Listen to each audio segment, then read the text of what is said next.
J'aimerais donner ce conseil aux femmes.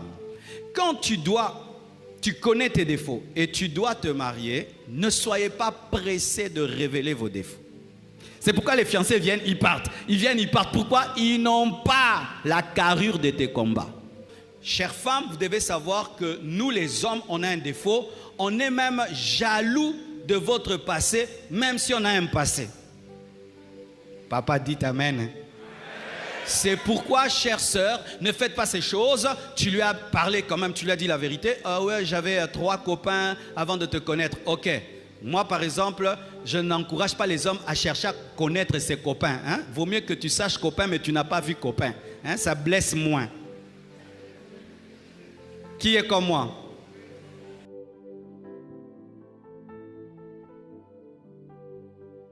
C'est pourquoi les fiancés viennent, ils partent. Ils partent. Pourquoi? Ils n'ont pas la carrure de tes combats. C'est un Boaz qui épouse Ruth. C'était pas n'importe qui pouvait épouser Ruth. C'était Boaz. Et il a fait entrer directement dans la lignée de Jésus-Christ. Pourquoi? Il avait la puissance pour ça. Quelque chose que j'avais oublié de dire.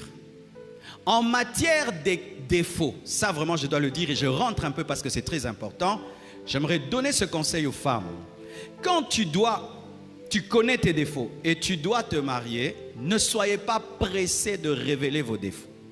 Je vois les filles vous révéler trop tôt vos défauts. Et qu'est-ce qui se passe? Tu vas dire à un homme, par exemple, que tu étais violé. Cet homme-là ne t'aime pas suffisamment. Et une fois que tu lui dis, il s'en va. Et tu vas dire à 10 hommes que tu étais violé et 10 partent et ils partent avec ton dossier. Et ça va faire que ton dossier va se promener dans la ville. Et tout le monde dira, ah la fille là, elle était violée, elle était violée, elle était violée. Quand est-ce que tu peux dire tes défauts, tous tes défauts à un homme? C'est lorsqu'il n'est pas égoïste et il veut t'épouser pour ton bonheur. Et tu sens d'ailleurs que si tu lui révèles tes défauts, il t'aimera davantage. C'est cet homme-là que tu dois tout dire. Mais si, une semaine après, il vient te poser des questions, comme si c'était une cure d'âme. Tu as déjà couché avec combien d'hommes? 50. Tu as déjà porté combien de fois? 7 fois. Ma sœur, tu n'es pas obligé de répondre. Tu es déjà sorti avec combien d'hommes? Je ne trouve pas que c'est le moment de t'en parler. Tu ne quémandes pas le mariage. Amen. Je trouve que notre niveau d'intimité ne me permet pas encore de tout te dire. Mais sache que je crains Dieu et je marche avec Dieu.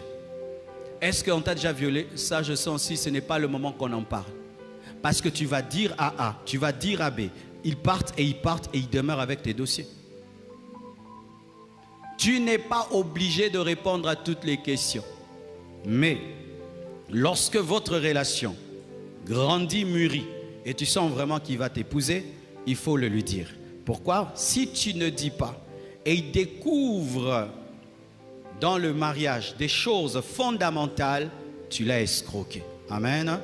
Je connais des filles, on lui a fait une opération grave qui l'a rendue stérile, elle dit dans le mariage. Non, ça c'est de l'escroquerie. Je connais des garçons qui sont impuissants et la fille lui dit, vraiment tu es bien. Il dit bien, mais par la foi. Il ajoute toujours par la foi dans le cœur.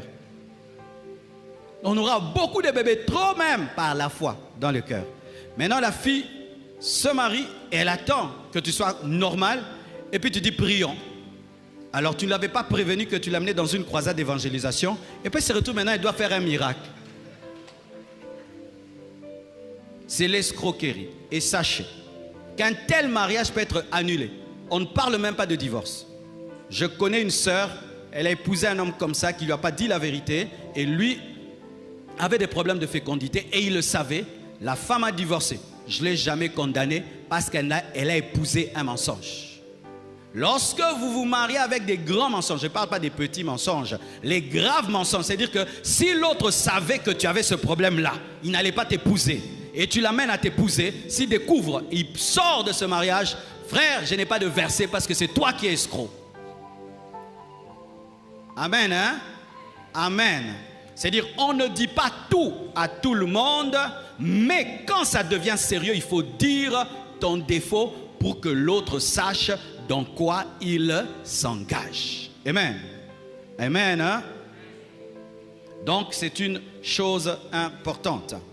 Et toujours dans ce domaine-là de dire des choses, chères femmes, vous devez savoir que nous les hommes, on a un défaut. On est même jaloux de votre passé, même si on a un passé. Papa dit amen. C'est pourquoi, chère sœur, ne faites pas ces choses. Tu lui as parlé quand même, tu lui as dit la vérité. Ah ouais, j'avais 3 copains avant de te connaître. Ok.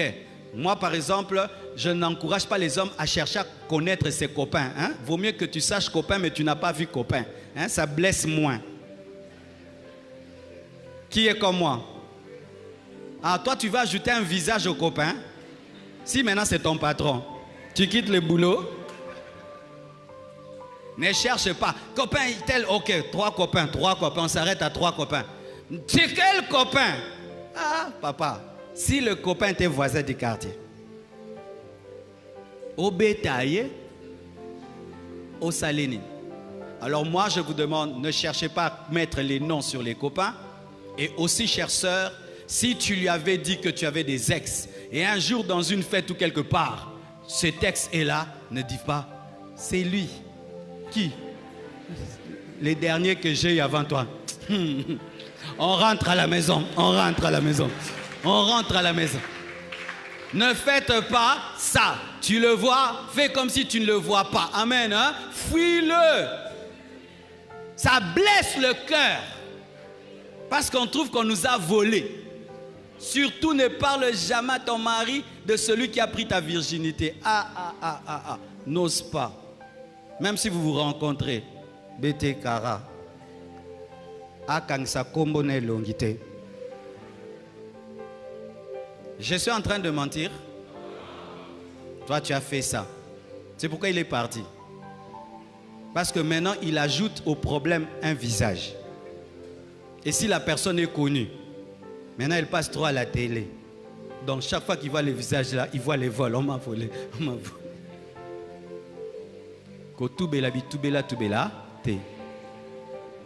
En français, ne confesse pas, bi confessera, confessa.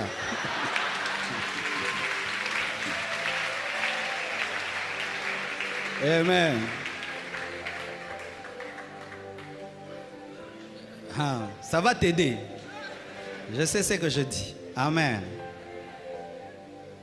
C'est une joie pour nous de vous annoncer que Papa Marcelo voyagera ce mois de juin pour le Brésil.